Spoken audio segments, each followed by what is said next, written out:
Bah écoutez, il est de retour de sa magnifique lune de miel, monsieur Arnaud Gueffac avec nous sur ce plateau. Bonjour mon très cher, on espère que vous avez une lune de miel extraordinaire, parce que c'est l'heure du boulot mon cher. Maman, oui. Bonjour.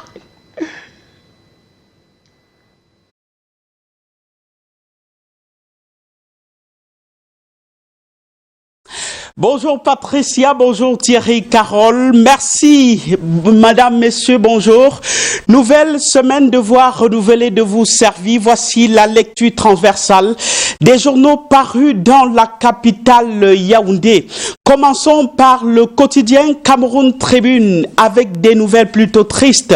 Cet accident survenu sur l'axe Yaoundé-Bafoussam, c'était au cœur de la nuit de samedi à dimanche. Le journal s'intéresse ce matin au reconfort de Paul Biya. À la suite de ce drame qui a fait une quarantaine de morts, le président de la République a dépêché sur les lieux une délégation interministérielle pour transmettre ses condoléances aux familles des victimes. Le ministre des Transports, son ministre délégué et le ministre de l'administration territoriale sont allés sur les lieux du carnage dans l'arrondissement de Dikini-Miki, région du centre, se sont rendus au chevet des blessés encore internés à l'hôpital de district de Dikini-Miki justement avant de finir par la morgue de l'hôpital central de Yaoundé pour s'assurer du bon déroulement des opérations d'identification. Le journal La République Presse, dans son édition de ce lundi matin, parle de prompte compassion du gouvernement. Ces mots choisis par le journal pour sa une découlent de la rapidité et de la diligence avec laquelle le gouvernement, sur prescription du président de la République, Paul Biya himself, s'est déployé sur le terrain. Une mission composée de 3 membres du gouvernement pour évaluer la situation, accorder des facilités et superviser la prise en charge des victimes, non sans apporter le réconfort du président de la République aux familles des victimes. Avant ce drame, signale en outre le journal La République Presse, 2300 familles venaient de bénéficier de la mansuétude du président de la République Paul Biya, un geste inscrit dans le cadre des fêtes de fin d'année. Les déplacés du nord-ouest et du sud-ouest, conséquemment à la crise sociopolitique, ont eu droit à des denrées alimentaires et autres produits de première nécessité destinés aux familles pour les fêtes de fin d'année justement. Le journal Sans détour, intérêt aussi porté sur les déplacés internes du nord-ouest, parle de cadeaux à gogo de Paul Biya pour la fin d'année. C'est justement pour faire allusion à ces 2300 familles victimes de la crise dans les régions du nord-ouest et du sud-ouest, disséminées un peu partout dans la région du nord-ouest, qui reçoivent depuis le 24 décembre des mains des autorités administratives de la région des présents du chef de l'État, avec au bout du compte la satisfaction bien révélée des récipiendaires, leur reconnaissance également manifestée et envoyée au président Paul Biya. Paul Biya qui, dans le processus de matérialisation du statut spécial des régions du nord-ouest et du sud-ouest, le journal Le Quotidien a capté et décrypté le décret signé par l'homme Paul Biya qui détermine les modalités d'exercice des fonctions du Public Independent Conciliator. Décret signé le jeudi 24 décembre 2020, incluant tous les détails relatifs à cette fonction déterminante qui devra jouer un rôle important dans la recherche des solutions à la crise en cours depuis bientôt 5 ans dans ces 2 régions anglophones. Mais la grande une du journal Le Quotidien fait une précision importante sur la relation entre 2 collaborateurs de Paul Biya, en scène dans une actualité plutôt très brûlante. Assurance en effet donnée, aucun conflit entre Ferdinand Gongo et Manaouda Malachi. Elles sont nombreuses, écrit le journal. Ces informations volontairement et tendancieusement balancées sur les réseaux sociaux par certains ennemis de la République, ce sont les mots du journal qui Camargue que le ministre secrétaire général de la présidence de la République s'était décidé de faire tomber le ministre de la Santé publique, Manaouda Malachi. Il ne s'agit, précise le journal, que d'une manœuvre ubuesque qui vise à opposer les deux hommes d'État sans leur volonté. C'est d'ailleurs ce que le quotidien Réalité Plus appelle ce matin polémique inutile. Le SGPR a écrit au MinSanté et puis quoi? Le problème est où, s'interroge le journal de Paul Ngouaré qui dit: paresseux et jaloux du progrès de leurs compatriotes, certains Camerounais ont fui le pays pour s'installer dans la clandestinité en Europe et leur boulot est de monter les Camerounais contre les Camerounais et surtout inflammer le pays par des mensonges grossiers. Ce que ceux-là ne savent pas, et opportunément le journal Le Pélican leur en informe ce matin, d'ordre du président de la République, Ngongor, a instruit. Et le suspense est levé, c'est cette fameuse lettre relative à un audit commandé sur la gestion des fonds mis à disposition pour la riposte contre la pandémie Covid-19. L'acteur de premier rang vu de cette riposte n'est autre que le ministre de la Santé publique, et le signataire de la lettre, c'est le ministre d'État, secrétaire général de la présidence de la République, Ferdinand Ngo. Pour le journal L'Élite, parution de ce lundi, les deux personnalités sont opposées par la rue. La correspondance de Ferdinand Ngongor est devenue virale sur les réseaux sociaux alors même qu'elle est destinée au ministre des Finances, répercutant les instructions du chef de l'État pour la mise à disposition d'un fonds qui servira à un audit à effectuer par le contrôle supérieur de l'État. La lettre, très vite récupérée par les ennemis de la nation, s'est retrouvée hors circuit, suscitant justement les commentaires de toutes sortes et surtout une guerre imaginaire entre des personnalités de la République. La République Presse en édition spéciale y voit un conflit fantasmé, expression d'une volonté manifeste de voir échapper deux piliers du sérail. La nauséeuse cabale présume un conflit, mais qui en réalité, rassure le journal, n'en est pas un. La collaboration entre ces hommes clés de l'appareil gouvernemental est plutôt saine en cette fin d'année.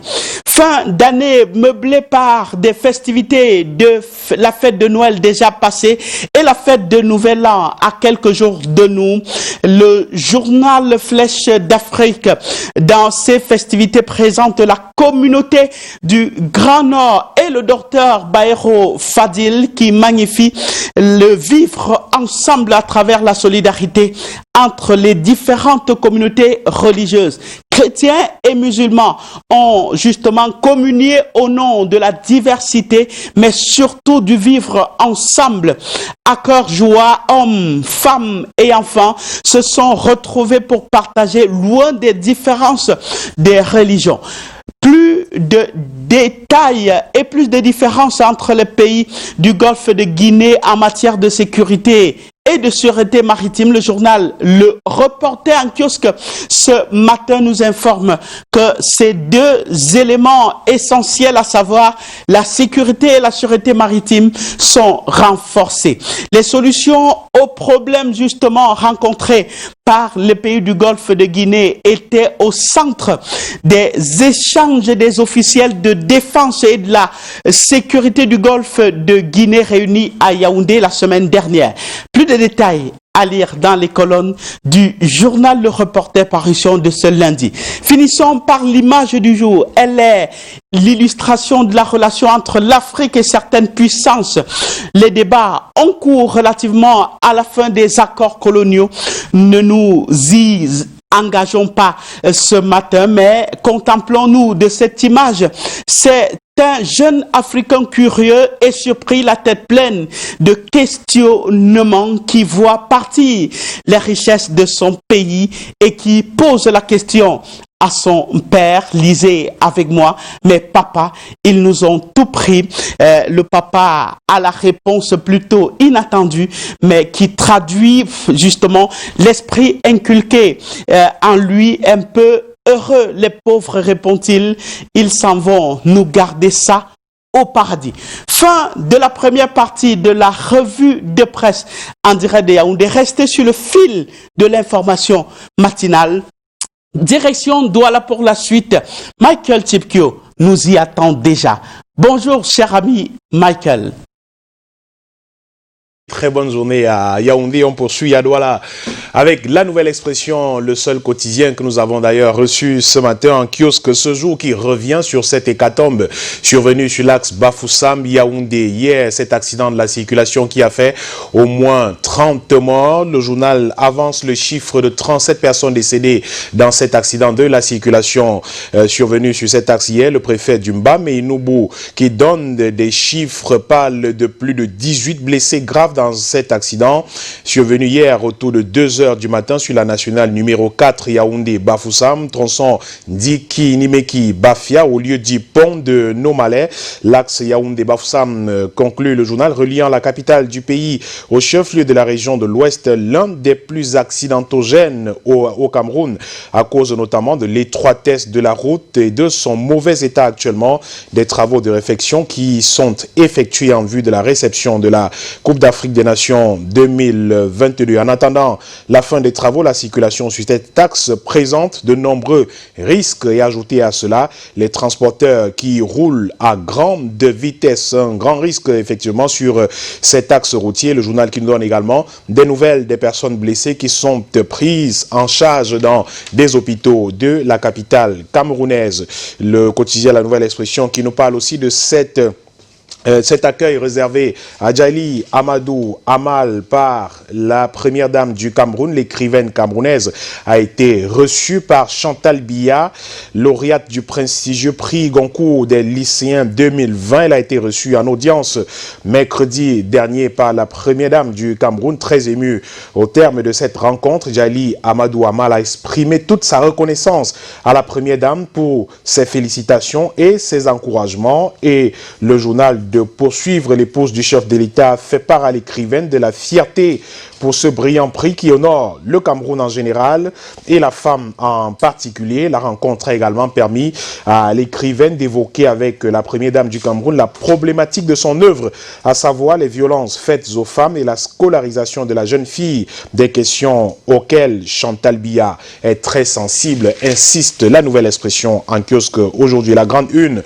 de ce journal nous livre la rétrospective de l'année 2020 au Cameroun, une année polluée malheureusement par la pandémie du coronavirus, mais le journal parle quand même de l'actualité sociopolitique dans notre pays avec par exemple les massacres de Kumba comme fait marquant de l'actualité du Cameroun en 2020 et ce cri des organisations dans le monde, elles qui persistent et signent sur la fin de la crise anglophone en 2020. Elles ont lancé un appel à l'action au Cameroun, End Anglophone Crisis, des appels au dialogue pour mettre un terme à cette crise sécuritaire et sociopolitique qui continue de faire de nombreuses victimes dans ces deux régions du Cameroun. Le journal parle aussi de cette relation un peu tendue entre le ministère de l'administration territoriale et des organisations non gouvernementales, le MINAT, qui a accusé certaines organisations internationales de comploter contre le Cameroun. Les déboires du MRC, le parti de Maurice Kamto également,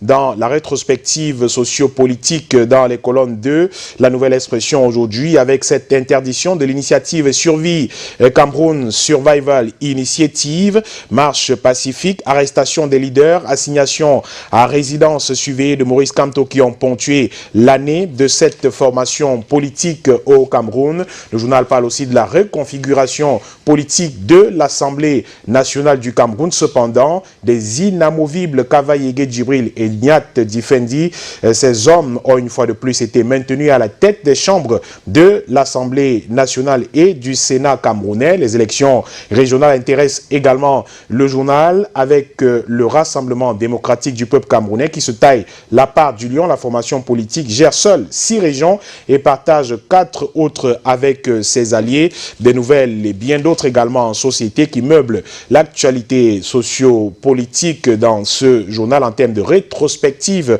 à retrouver en kiosque ce lundi. Et le Conseil régional toujours intéresse aussi le journal, cette fois-ci avec la région de l'ouest du Cameroun, un dur aux commandes. C'est ainsi que la nouvelle expression présente Jules Hilaire Foka Foka qui s'est illustré lorsqu'il était maire de Bafoussam Ier par une soif de s'affirmer qui avait fini par exaspérer certaines autorités administratives, une soif effectivement de travailler qui ne cadre toujours pas avec les aspirations de certaines autorités administratives et même de certains membres de sa formation politique. Retrouver donc les actions de l'homme dans les colonnes de la nouvelle expression en kiosque ce jour. Et puisqu'on parle d'élections régionales, Afrique Info également en kiosque ce jour nous montre les hommes clés de la victoire du RDPC dans le département d'Union Ekele au sujet des élections régionales du 6 décembre dernier, bien sûr. Le parti au pouvoir, on le sait, a remporté haut la main cette consultation grâce à un travail d'ensemble et le journal nous présente celui qui l'appelle le timonier Grégoire Oona, secrétaire général adjoint du comité central du Rassemblement démocratique du peuple camerounais, l'homme qui a œuvré pour la victoire de sa formation politique, aidé en cela par l'honorable Étienne Girard Kakak, président de la section RDPC Nyon Ekele Est à Matom, l'homme qui avait donc prédit la victoire de son parti politique et qui l'a obtenu. Le journal le présente comme le visionnaire. Et enfin, Louis Richard Ndjok, actuel secrétaire général du ministère de la Santé et conseiller municipal de la commune de Botbakak, lui également qui a mouillé le maillot pour en arriver à la victoire de sa formation politique, écrit le journal Afrique Info de Njel Fils en kiosque ce lundi. Merci Michael Tuko, on va pas rester seulement sur le territoire, on va aller au-delà de nos frontières, Thierry. On va aller au-delà de nos frontières, savoir également ce qui se passe ailleurs, toujours chez les Africains, bien sûr. Oui, on va aller au-delà de nos frontières et on reste en Afrique, comme vous le suggérez, Patricia. Et je vous propose de commencer par la République centrafricaine. Vous le savez, il y a eu les élections législatives et présidentielles dans ce pays hier. Une élection nimbée par de nombreuses violences à travers le pays, malgré le calme observé à Bangui, la capitale centrafricaine de la République centrafricaine.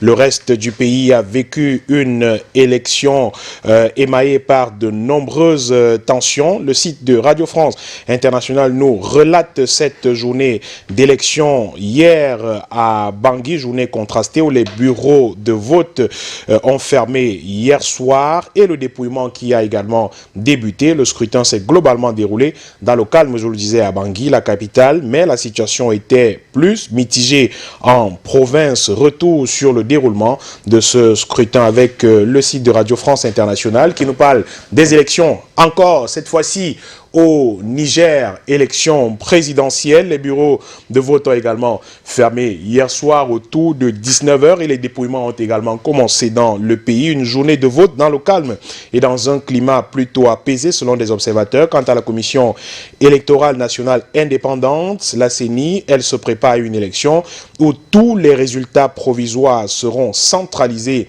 et diffusés. Pour l'instant, un calme a donc été observé dans l'ensemble du pays au sujet de cette élection. On va au Soudan, toujours avec RFI qui nous reparle de cette polémique qui est relancée après la mort d'un opposant, un opposant interpellé lors d'une marche et qui a trouvé la mort en détention. C'est une affaire qui fait la une des journaux soudanais. Un homme mort sous la torture lors d'un interrogatoire mené par des forces de soutien rapide, une milice paramilitaire intégrée à l'armée soudanaise sous le règne d'Omar El-Béchir.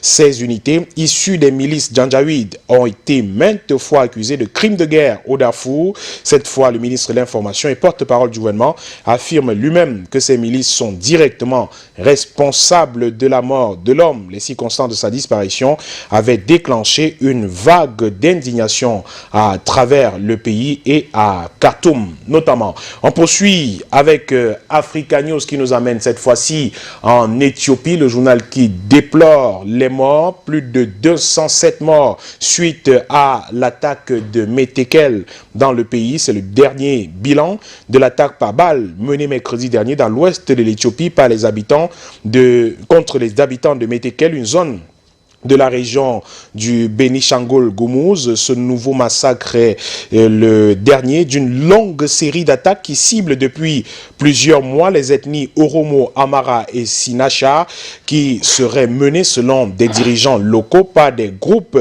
armés de l'ethnie Goumouz. À l'Afrique du Sud nous intéresse le site d'Africa News, se joue avec la propagation de la pandémie du coronavirus en Afrique du Sud. Justement, le pays qui est devenu le premier pays africain à dépasser le million de contaminations. Le million de contaminations, c'était donc hier soir après l'annonce des chiffres par son ministre de la Santé en pleine deuxième vague de pandémie, alors qu'une variante plus transmissible du coronavirus est responsable d'une grande majorité des nouveaux cas. Le pays le plus touché du continent africain a officiellement comptabilisé plus de 10 000 cas positifs et plus de 26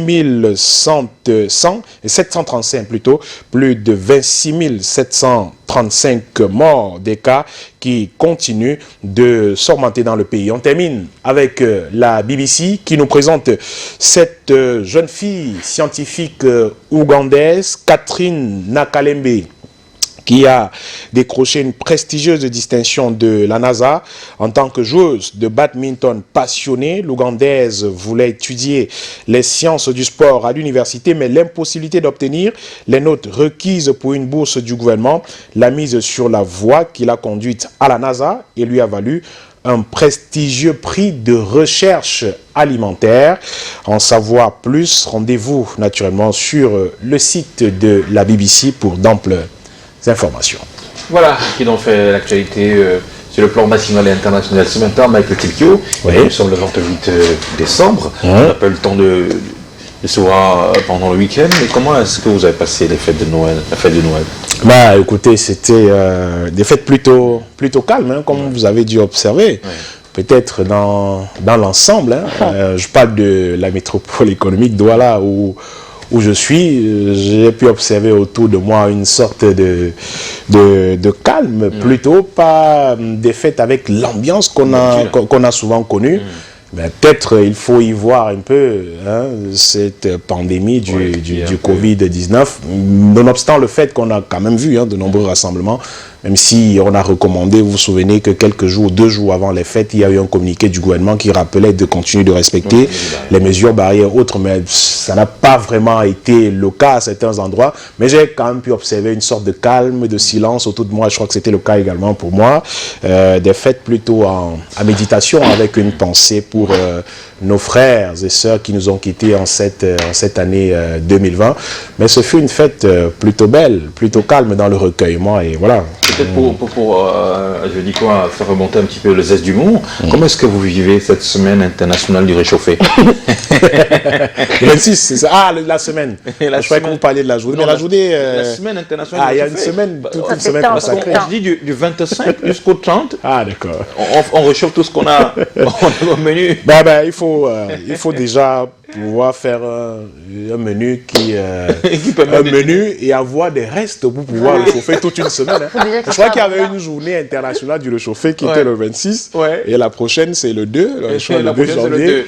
Bon, mais écoutez, le réchauffé, on réchauffe et puis on continue tout simplement. Surtout, vous le savez, qu'il existe des défenseurs, effectivement qui se battent au quotidien pour que l'on ne jette pas de repas, l'on ne jette pas de nourriture, parce que, rassurez-vous, il y en a qui passent des journées sans avoir un seul doigt de banane à manger parce qu'ils en manquent. Mais à côté, on en voit qui déversent à la poubelle et autres. Je crois que réchauffer, c'est une très bonne chose. Mais surtout, partager.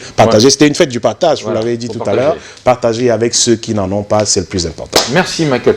Merci, monsieur. Ben, on se retrouve demain. Naturellement, on espère qu'on aura des journaux qui paraîtront demain. Vous l'avez vu ce matin, moisson très maigre. Nos confrères de la presse écrite sont pour la plupart en congé. Ils sont encore en congé, voilà. Non, en congé plutôt, on va dire ça comme ça. Peut-être en fête aussi. Mais on espère qu'on aura des journaux demain pour être là. Mais à partir de mercredi, on sait que ce sera totalement mort. Et le retour effectif en kiosque pour ces différents journaux, c'est bien le lundi 4 janvier prochain. En tout cas, si demain, il n'y a pas de journaux, on pourra toujours réchauffer, pourquoi pas. Non. On ne réchauffe pas l'actualité. Voilà. Et ce qui est très intéressant quand même, c'est que c'est la dernière semaine pour nous. Patricia Ah oui. Accueillez-moi. Mais à partir du mois de janvier, vous aurez de nouveaux visages, oui. Vous allez aimer. Vous allez le savoir. On garde d'abord le suspense. On garde encore le suspense pour le visage que vous aurez en janvier. Allez, Oui. Patricia, si vous le voulez bien, Oui, je le veux. on se prend la pub. Tout de suite. On y va.